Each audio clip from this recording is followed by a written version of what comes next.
All right, today we are cracking open an absolute classic, what many people call the original blueprint for achievement, Napoleon Hill's massive work, The Law of Success.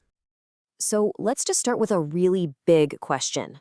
When you see someone achieve massive success, is it just a roll of the dice? A matter of luck, or where they came from, or just pure chance? Or is it something more predictable? Something kind of like a science? Well, believe it or not, nearly a century ago, a book came out that made a huge claim. It said with total authority that success isn't luck at all. It's a science. It's governed by specific, repeatable laws, just like physics or chemistry. Okay, let's dive into this, because this wasn't just some guy's opinion. This was the result of one of the most ambitious research projects ever, all focused on personal achievement. So get this, it all starts back in 1908. The industrial giant Andrew Carnegie gives a young journalist, Napoleon Hill, a mission. He says, spend the next 2 decades studying the principles used by the world's greatest achievers. We're talking people like Thomas Edison, Henry Ford, even Theodore Roosevelt, and boil it all down into one single, comprehensive philosophy. This book is what came out of that epic 20-year journey. Now, before we jump into all 16 laws, we've got to understand the bedrock. These are the few core concepts that everything else is built on. You have to get these first. First and foremost is what Hill calls the definite chief aim. And this is so crucial. A vague hope for success is totally useless. You need one single, crystal clear, emotionally charged goal that directs every single thought and action. It's like your personal North Star. Next up is the Mastermind Alliance. This is not about trying to do everything alone. It's about creating a small, harmonious group of people, all laser-focused on a definite purpose. Hill said this wasn't just teamwork. It was a force multiplier for your brain power and your energy. And Hill took this idea way further. He believed there was an almost mystical power to this alliance. Listen to this. He said that when minds really collaborate in true harmony, they tap into a kind of collective intelligence, a third mind that is way greater than the sum of its parts. And finally, there's this concept with a kind of old-school name, cosmic habit force. Okay, don't let the name throw you off. Just think of it as the universal law of habit. It's like gravity. It's always on, always working, making your repeated thoughts and actions permanent. The whole point of this philosophy is to learn how to use this force on purpose, to build success habits that become totally automatic. So how do these big ideas connect to the 16 laws themselves? Well, this is where Hill's genius really shines. He saw that they aren't just a checklist. They're designed to work together as a system, creating this unstoppable momentum he called the success flywheel.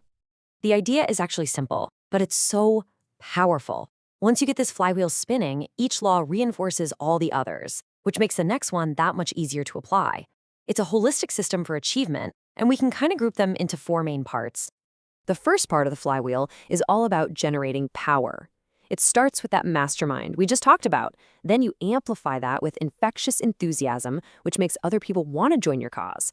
That leads to cooperation, which is the practical skill of working smoothly with others, and the whole thing is fueled by applied faith, just an unshakable belief in yourself and your definite aim. But hey, power is pretty useless without control, right? This is the internal work. It all begins with self-control, so you can manage your emotions instead of being ruled by them.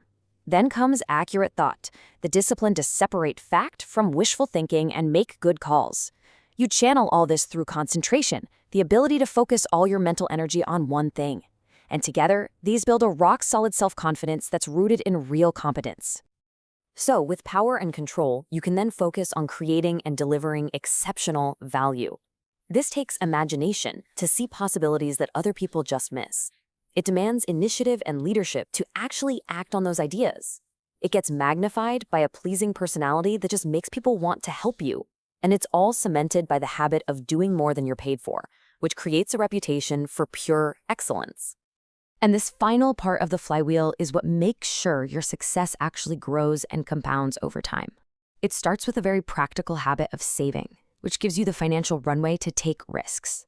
It includes the wisdom to profit by failure, to see every single setback not as a defeat, but as a super valuable lesson.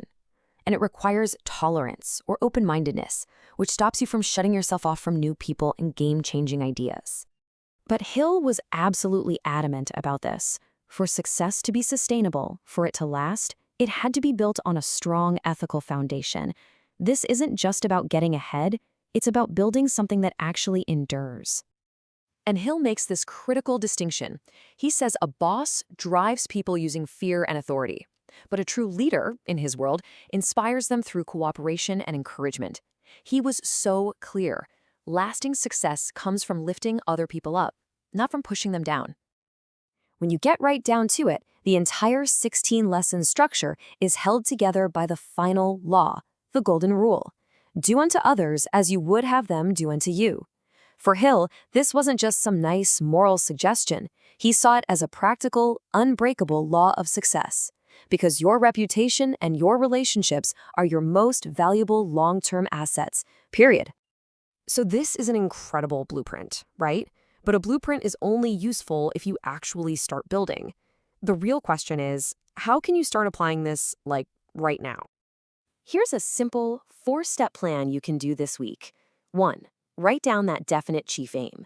Get it out of your head and onto paper. 2. Think of 2 people you really respect and invite them to form a mastermind group. 3. Put the habit of saving into action. Just automate it. And 4. Take 1 courageous action. Do something that feels a little uncomfortable but moves you directly towards your goal.